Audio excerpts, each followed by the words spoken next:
This is our agenda for tonight's session as an introduction to Robert's Rules of Order.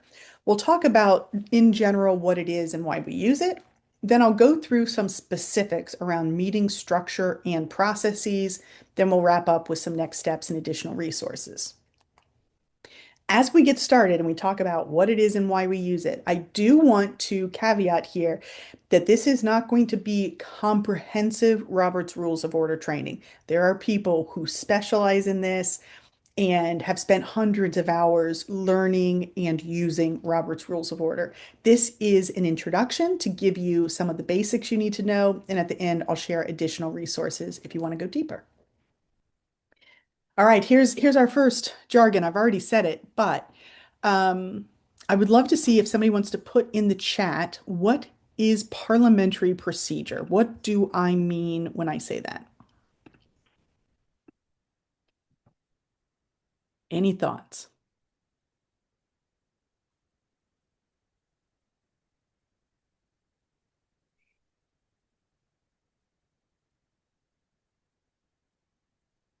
I don't see typing faces, but I'm sure someone, there we go. There we go. I knew we had people typing. Rules that keep meetings from descending into pure chaos. Well, that's the best case scenario. Yes. Let's see. Meetings will be held according to Robert's rules. Yes. Okay, so parliamentary procedure. This is a set of rules to govern meeting, how to conduct a meeting. Parliamentary procedure has been around since at least the 16th century, probably even longer. Robert's Rules of Order, is the type of parliamentary procedure most commonly used in the US. And this has been around 150 years now, so it's had some updates and revisions. One reason we're having this session today is because we use Robert's Rules of Order in the North Carolina Democratic Party's state executive committee meetings. So it's important that we know how to use this. Related to how the North Carolina Democratic Party operates, Chris just shared in the chat. This is the link to our plan of organization, which is the formal guiding document for all party operations. You can find this at ncdp.org/POO for plan of operations. I encourage you to bookmark that so that you can read and reference it when you need to. I do have an orange arrow here pointing to, I know it's kind of small, but the most recent version of our plan of organization is from June of 2025. So previous versions might have had some changes since then. And when it comes to the state executive committee specifically, that is covered on pages 47 through 57. Okay, why do we use Robert's Rules of Order? Why do we use parliamentary procedure? I mean, Chris could probably copy and paste the answer she gave before to keep meetings from descending into pure chaos. Structure, thank you, Courtney. Fairness. It does help give the minority in an organization an opportunity to raise their voices, although it is generally, decisions are generally decided on a majority type rule. Okay, here's what I put down, and these answers are right. Robert's Rules of Order promotes structure and organization in meetings, aka keep them from devolving into chaos. Gives participants an opportunity to express their concerns, to ask questions, and try to persuade. So try to convince other people of an argument that you are making, a decision you would like to see made. It allows agenda items to be deliberated efficiently, so you should be going through a very structured process. And it should help meetings flow more smoothly, so ultimately you can get more accomplished. Bottom line, it's to get stuff done. It's not really about a gotcha. We're not trying to weaponize Robert's Rules of Order to I don't know, always get our way or something. I know that that comes up on occasion. Really, the purpose of Robert's Rules of Order is to just get stuff done. Okay, this is something I learned putting together this training. Here's some jargon for us. Order of precedence. This concept is saying that there are certain types of rules that are more important than Robert's Rules of Order, and you follow those first. So first, the law. We can't do anything that's illegal. We follow North Carolina general statutes. Second, and this one doesn't come up a whole lot. However, we, the state Democratic Party, are bound by the Democratic National Committee's charter and bylaws. So we can't do something that conflicts with that document. The one thing in the DNC charter and bylaws that occasionally comes up is there is a ban on having secret ballots. So that's really how the DNC charter and bylaws potentially impacts how we operate. Third is the most current version of the North Carolina Democratic Party's plan of organization. You might hear this called by the acronym POO or the plan. Those are things you might hear it called by. Now, if you are thinking, for example, beyond our state executive committee meetings, instead you might be operating under a state party's affiliated organization rules, state bylaws, different rules for your organization. If it is for a county party meeting, some county parties have an alternative plan of organization where they have some rules that are a little different. And affiliated organizations might have a plan of organization or local chapter bylaws. After that, I messed up my numbering. That's supposed to be 5 and 6. Number 5 are special rules of order that have been voted upon and approved by the body. First, when I say the body, I mean the members in attendance, the people who are attending this meeting. The example for the state party and state executive committee meetings would be the rules of the day. So we can propose and pass rules that are specific for a particular day. Talk a little bit more about that in a bit. Then number 5 would be the most current version of Robert's Rules of Order, which is technically called Robert's Rules of Order Newly Released. And the acronym you might see is RONR. I'm generally going to say Robert's Rules. But you'll see here that Robert's Rules is what we use to govern meetings and processes after these other resources have been considered or exhausted. One more slide on basic North Carolina Democratic Party stuff. This is the schedule of party organizing activities for this year.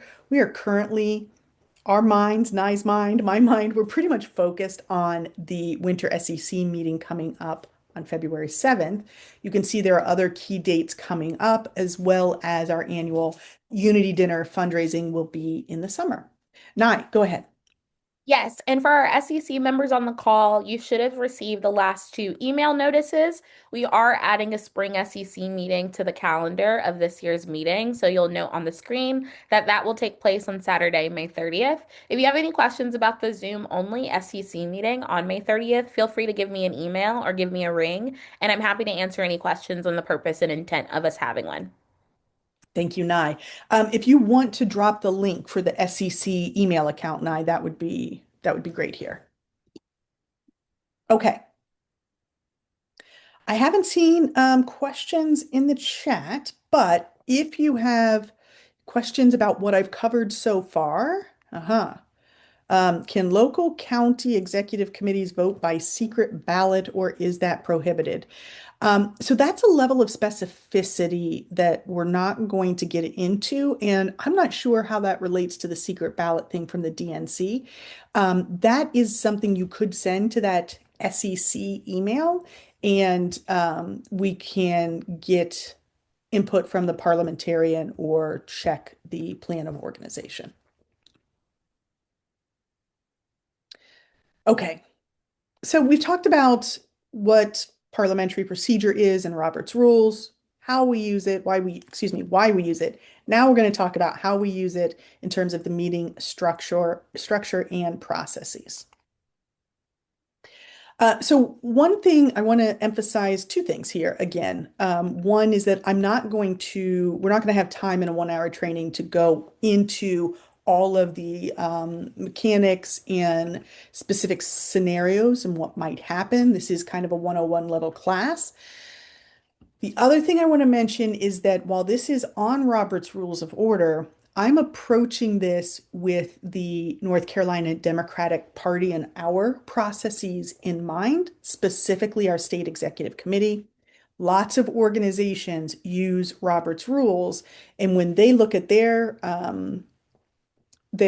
sequence, I already forgot what it was called because it was a term I learned. Order of precedence, excuse me. When they look at their order of precedence, instead of having DNC bylaws and our plan of organization, they have some other documents guiding it. So you might have seen some of this work differently in different types of organizations. But what we have on the screen here, one requirement for Robert's Rules of Order, an organization that uses it, is that meetings should have agendas. That doesn't mean every single meeting. My precinct doesn't use Robert's Rules of Order for our precinct meetings, but the bigger the meetings, generally, the more structure they have. So this is typically what you see as an agenda for our state executive committee meetings.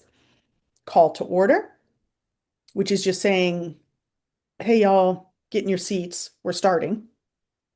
We do the Pledge of Allegiance, the salute to the North Carolina flag, land acknowledgement, moment of silence, things like that. Then the chair will say, hey, we have a quorum. I'll talk about quorum in a couple of slides. It's basically saying we have enough people in attendance to conduct our business. Then the chair, and currently the chair of the North Carolina Democratic Party is Anderson Clayton. She will have done all of these items, most of these items we've already covered. Usually some honorary guests do the pledge, the salute, land acknowledgement, and moment of silence. But the chair will welcome and usually say a few words before we get into the rest of the agenda. The next three items here are approving the rules of the day, approving the agenda, and approving the minutes from the previous meeting. These are all items where the members vote and can potentially make motions to adjust or adapt these items. We'll talk about motions in a little bit, in a couple of slides here. So those are items that are voted on. Ideally, these are items that are pretty straightforward and generally not super controversial, but sometimes there is more debate and discussion around them.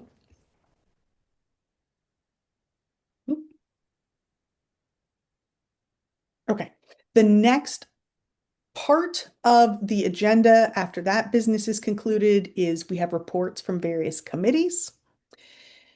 And then our plan of organization, NCDP's plan of organization specifies which topics need covered at which meetings. So if you're interested and you want to look at that, it is in the plan of organization in section 409, where it says, like, winter in an odd number year does this, and summer in an even number year covers this. Nye, go ahead. Yeah, no, Christy nailed it on the head. We plan the SEC meetings based on what the plan of organization tells us. If you're curious about reading the plan of organization or that particular section, 4.09, I dropped the link in the chat. You can go to ncdp.org/POO, which stands for Plan of Organization. Wish we had a better abbreviation for it. But I encourage folks to read it if they're ever curious as to how we set up the agendas for SEC meetings. Yeah, I mean, a staff, I'm not an SEC member, I'm a staff person. Um, Some staff are also SEC members, but I would probably come up with a different agenda. However, the agenda topics are basically dictated by the plan of organization. Also, then when we have time, we have reports from the officers of the party. So Chair Clayton, First Vice Chair Jonah Garson, Second Vice Chair Dr. Kimberly Hardy, Third Vice Chair Elijah King, and Secretary Melvin Williams. My God, I just blanked for a second. And You I hope got he's not watching this video. Um, who am I forgetting? Oh, Beth Kendall. Treasurer Denise and Beth Kendall, the chair of the County Chair Association. So, when there is time, we have those officer reports, and then the meeting is adjourned, which just means it's over. That's the general structure for the SEC agenda. On this slide, and Chris is going to share this link, this is a link that goes to the specific agenda and rules of the day for the winter SEC meeting coming up in like 10 days. These are the proposed agenda and rules of the day because, as I mentioned, the members of the body can vote or amend these items. The rules of the day cover the role of the chair, talks about the meeting setting, agenda, if there's a consent agenda and rules around that, how we're going to credential people to vote, how we're defining quorum, debate, including who will be recognized, any limitations on debate, and then committee reports and recommendations. That is a very high level summary of what's in the rules of the day. If you are an SEC member, I highly encourage you to read this document. It's one document, it's 8 pages, covers the proposed agenda and the proposed rules of the day. That will give you a good sense of how the day is going to run. Now, a couple of key roles in this meeting are the chair. So the chair's role is to run the meeting. So Chair Clayton will gavel us in and gavel out, meaning start the meeting, end the meeting. The chair will recognize speakers, who is allowed to speak, when, how, on what, things like that. The chair's role is also to interpret the applicable rules. So everything from state law, DNC, plan of organization, rules of the day, and Robert's rules. It's a lot to know. And then the chair makes decisions. They rule if something is in or out, or if it has followed the appropriate process. The chair gets that discretion. Another key role is the parliamentarian. The parliamentarian assists the chair. This is the person who should be a well-versed expert on Robert's rules and our plan of organization. So this person and our current parliamentarian for this meeting and for the past several years, I think, has been David Parker. The role of the parliamentarian is to provide advice and counsel before meetings and during meetings. So before meetings, the parliamentarian with the chair, with some staff, with SEC members, help draft the agenda and the rules of the day. And then during the meeting, the parliamentarian will help the chair navigate those rules and offer opinions when there are points of ambiguity.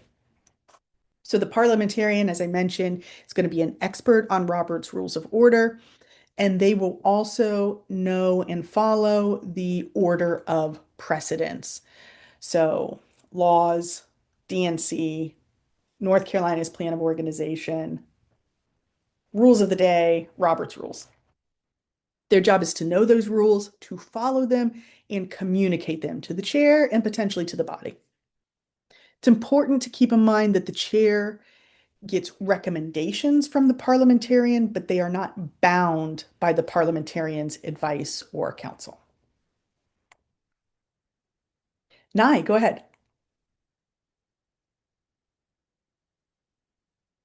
Oh, can you go back one slide? This one? Yeah, no.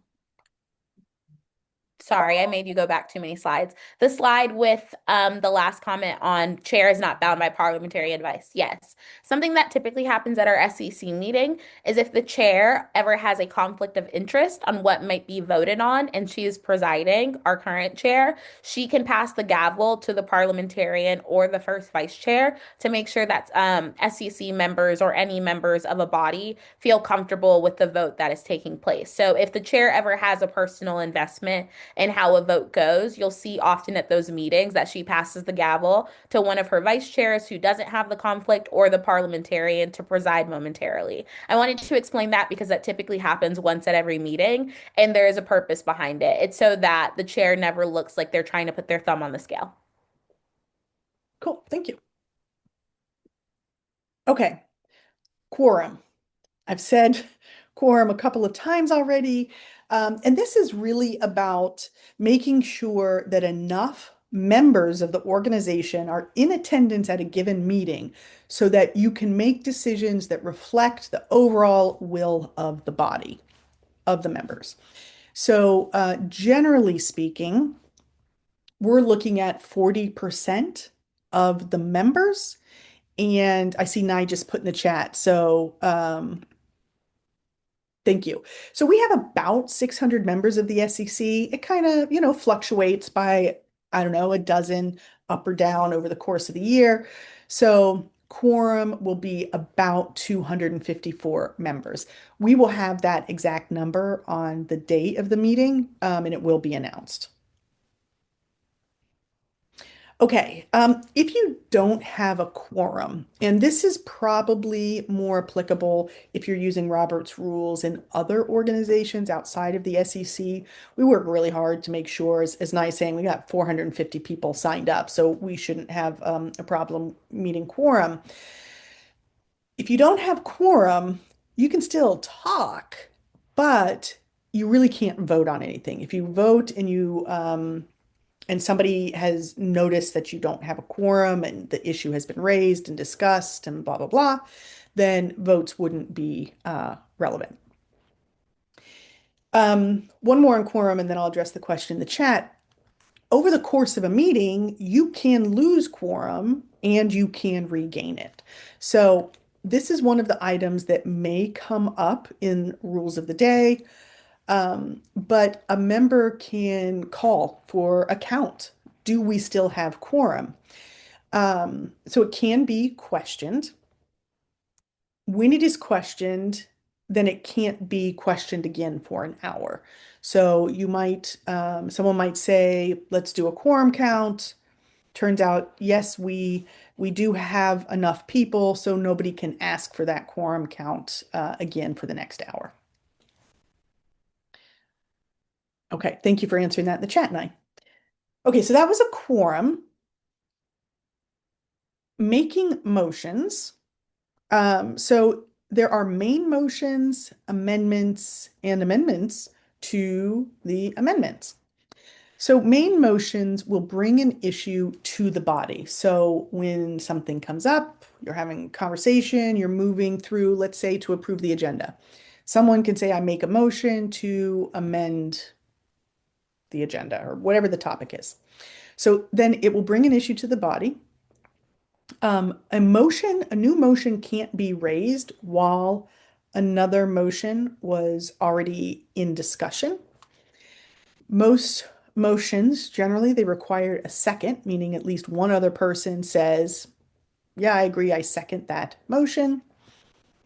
And then motions are debatable and amendable.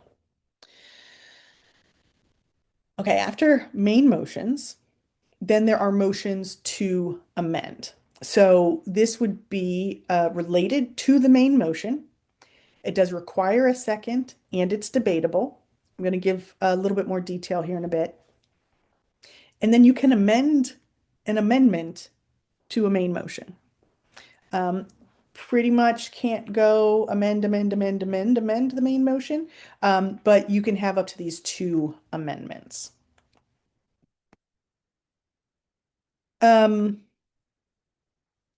are pretty much the 6 steps for a motion. Somebody makes the motion, it is seconded, The chair will restate the motion to make sure everybody in the group can hear it. Then it'll be debated, voted on, and then the chair will announce the results of that vote. That is a good slide that you might want to read on your own when you get this later. Maybe have it with you, so it will help you follow along in the meeting.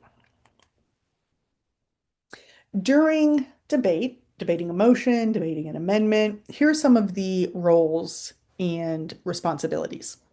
So the speaker, the person who is bringing up the motion or the amendment, will seek recognition from the chair. Basically, do I have permission? Let me talk. I have something to say. They will state the purpose for requesting recognition. I move to, and then it should be an action. I move to vote. I move to table. I move to amend. Most motions do require a second. However, committee reports do not require a second. And I encourage speakers to be mindful of how long they're speaking when you rise to make a motion. This is really about try to be concise, try to stay on topic. I think in general, you are probably more persuasive if you are focused and concise. So those are roles and responsibilities for the speaker making the motion. The chair. So the chair's responsibility is to listen, to observe, to make decisions applying that order of precedence. So is this possible within our plan of organization? Is this possible under our rules of the day? The chair is going to facilitate that debate of the motion or the amendment and announce decisions. So the chair might say things like, do you want to make an amendment? Is there a second? If you're off topic, the chair might say that's out of order, things like that. The chair is also going to restate the motion to make sure everyone can hear it, explain the rules for debate if there are some special rules going on. The chair then, when there is debate, will recognize the person who made the motion as the first speaker in favor of it. What this means is if you are making a motion, you don't need to give your full explanation of why you want to make that motion in the moment, because you will have that opportunity when it goes to debate. And the chair is also going to make sure that they alternate speakers between those in favor and those opposed. One thing we do in our rules of the day, and I will correct me if I don't say this quite right, but we also try to alternate speakers between who is in person and who is on Zoom. So we want to make sure that we are, and I see Nye is nodding. So we want to make sure that Zoom attendees and in-person attendees are having an opportunity to weigh in. Go ahead, Nye. Yeah, we kind of at every meeting do it a little bit differently. We tend to do two people in person with opposing viewpoints, and then two people virtually with opposing viewpoints, and then go back and forth as long as time allows. But at our SEC meetings, I know not everyone is here because of SEC meetings, but for context, we have about half of our members join in person and about half of our members join on Zoom. So we try to make it as equal as possible. If it's ever skewed to more people or on Zoom or skewed to more people in person, staff like makes a judgment call and accommodates for that. We want to make sure everyone has a chance to speak. Thank you, Nye.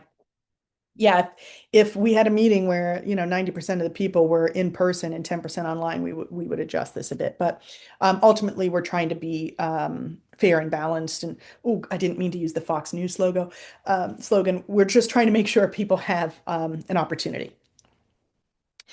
The other responsibility here for the chair is that is who will decide when the group is ready to vote on the motion at hand.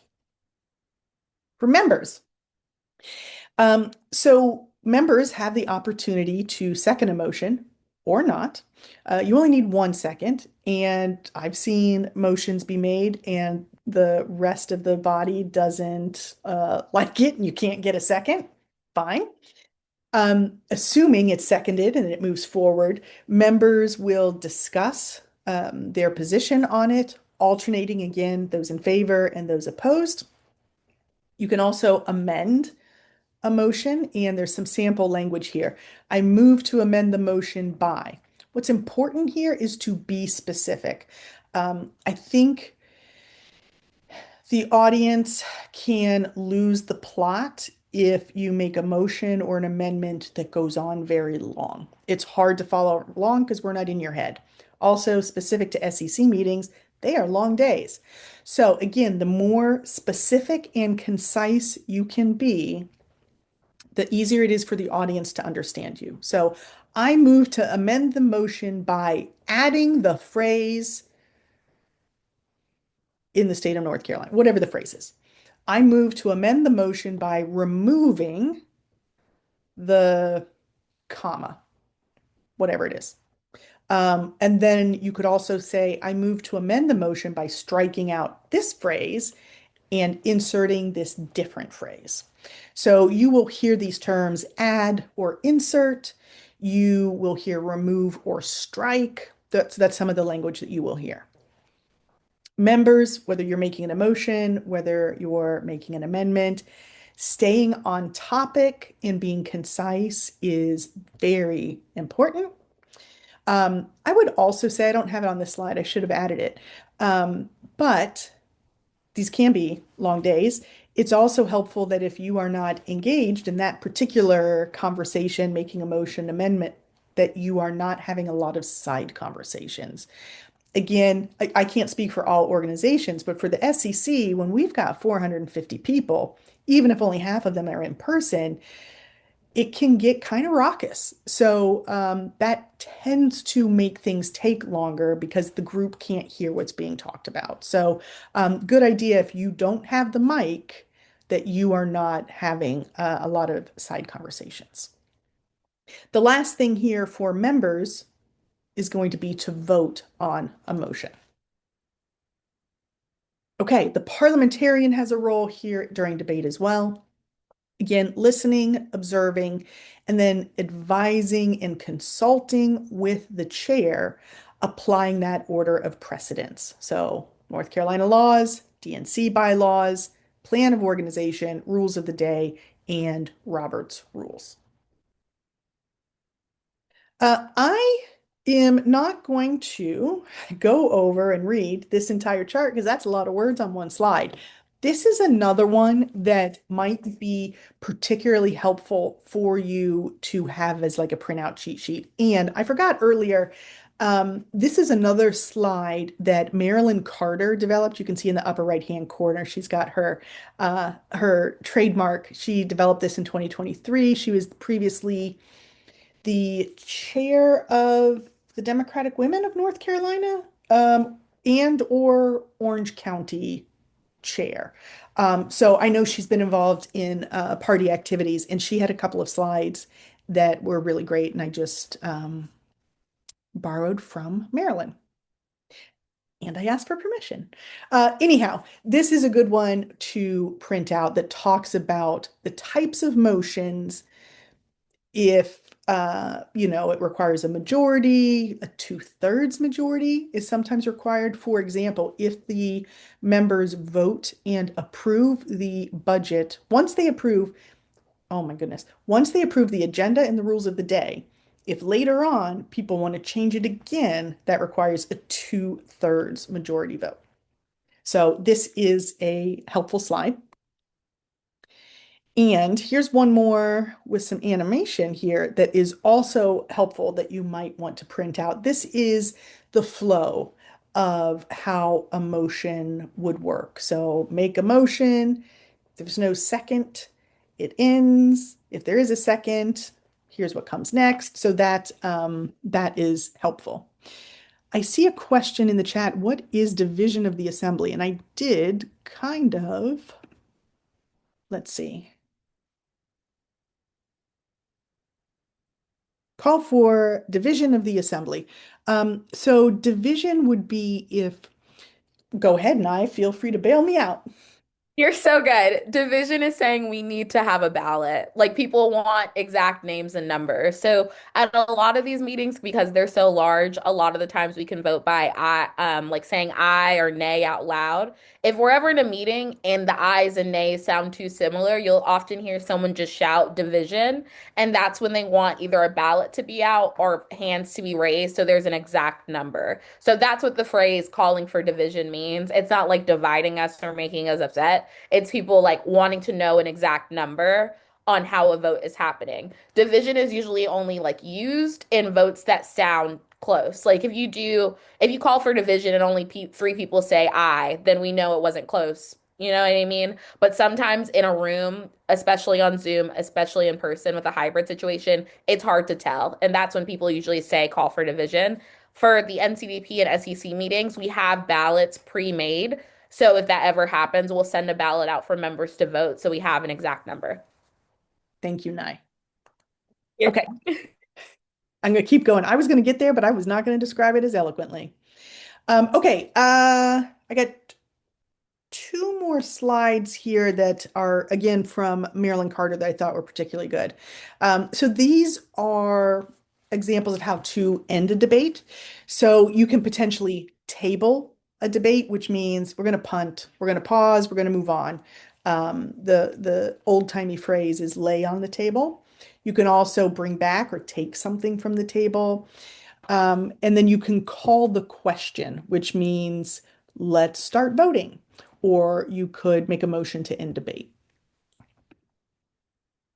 And another eye chart. I'm not going to read all of this. A good one to have printed out that's going to tell you likely motions, what the action is, what the language, what to say, because sometimes this parliamentary language sounds like a magic incantation. So this will tell you like, here's what to say, or if somebody says something that seems like gibberish, you can look and turn it into normal human English. What to say, and then if you can interrupt speakers to say it, does it need a second? Can it be debated? Can it be amended? Does it need to vote? And if so, what percentage passes it? So these are general rules. Um, a very good starting point. Again, at every SEC meeting, one of the first things we do is vote to approve the proposed rules of the day. So sometimes things are going to be different if the body decides they want them to be different. So, but that is a very good cheat sheet, I think, to have with you. Maybe have something like that out while the rules of the day are decided, or when you're pre-reading the rules of the day, you could compare it to some of these other documents to see what is the proposal that would be different, so that you go in there kind of knowing how the day is going to run. Okay, I see some questions in the chat. So let me scroll up. Um, I saw one when is it appropriate to suspend the rules? Hmm. I don't think they nigh.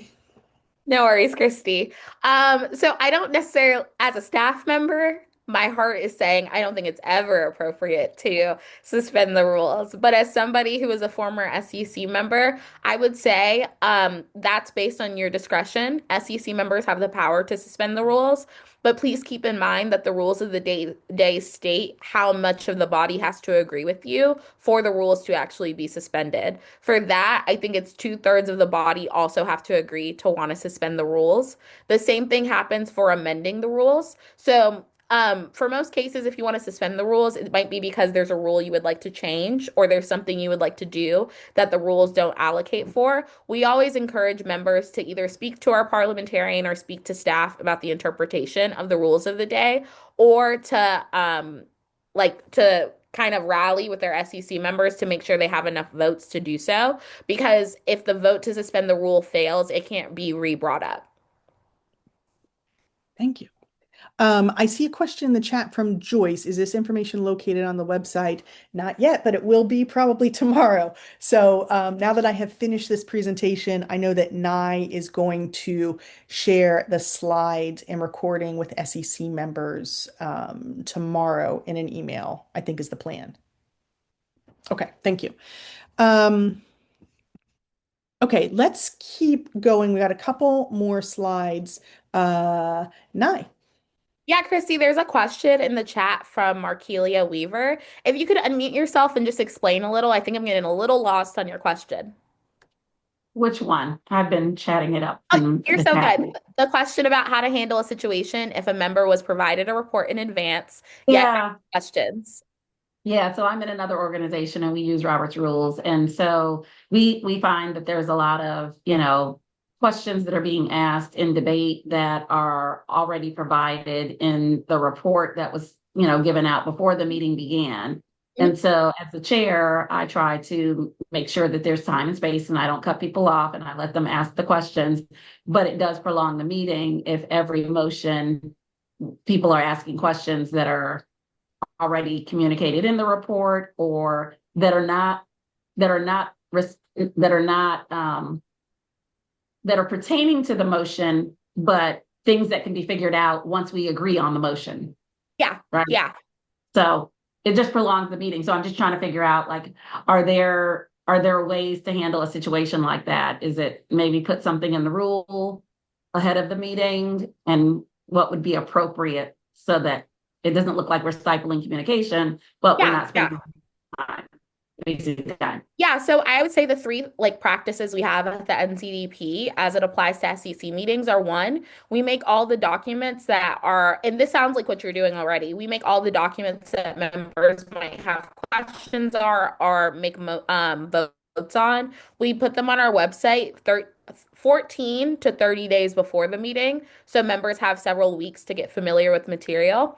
Another thing we do is we have various trainings and office hours before the meeting, similar to what we're doing now, where members can ask those questions and get those questions answered before the meeting so they don't bring the repetitive questions to the meeting. And then the last thing, which is what I was trying to communicate in the chat, but I was a little confused. Each of our committee reports tend to be an hour. Like an hour time block is given to them. We allow the committee chair to use the first 30 minutes to actually share their report, and then 15 minutes to take questions, and then 15 minutes to take any emotions people might have or to elaborate on any of those points. So I think my recommendation to you would be that at your organization's meeting to build in time to take those repetitive questions because the questions don't go away. People will still have them. I know that sometimes, like as a person leading the meeting or spearheading one, it can be like kind of tedious to answer questions you know are answered in the documents you provide. But just giving members multiple avenues to voice their concerns and ask their questions is what we find at the state party to be the best practice. I Does hope that thank answers you. your question. Of course. Okay, let me share a couple of additional resources and then I think we'll have time for more questions. So this has been Robert's Rules like 101. I don't know what comes before 101. Like this has been some basic information. If you want a deeper understanding, if you're in other organizations that use Robert's Rules or for whatever reason you want to understand better, Chris just dropped a link in the chat um, for the book in case you want to buy it. Paperback looks like it's about 19 bucks here. You can get it from the library, you can get an ebook. There are a ton of resources online and organizations that really do very robust training on this. So this is kind of a 101 level view. Couple of things for this group. If you are a member of the State Executive Committee, which has been one of our areas of focus today, um, there are prep sessions. So the members of the SEC have requested this after previous SEC meetings. So this is now something we include every time. These prep sessions, again, it's about 1 hour. They're going to be the third, fourth, and fifth, each of them at 6 p.m. on Zoom. And this isn't getting into the business of the day, but it is a quick review of the logistics, what is on the agenda. So we'll have reports from the various committees and things like that. We're not, again, going to go into that in a lot of detail, but those prep meetings can be helpful to figure out what exactly you'll be voting on that day, things like that. Go ahead, Nye.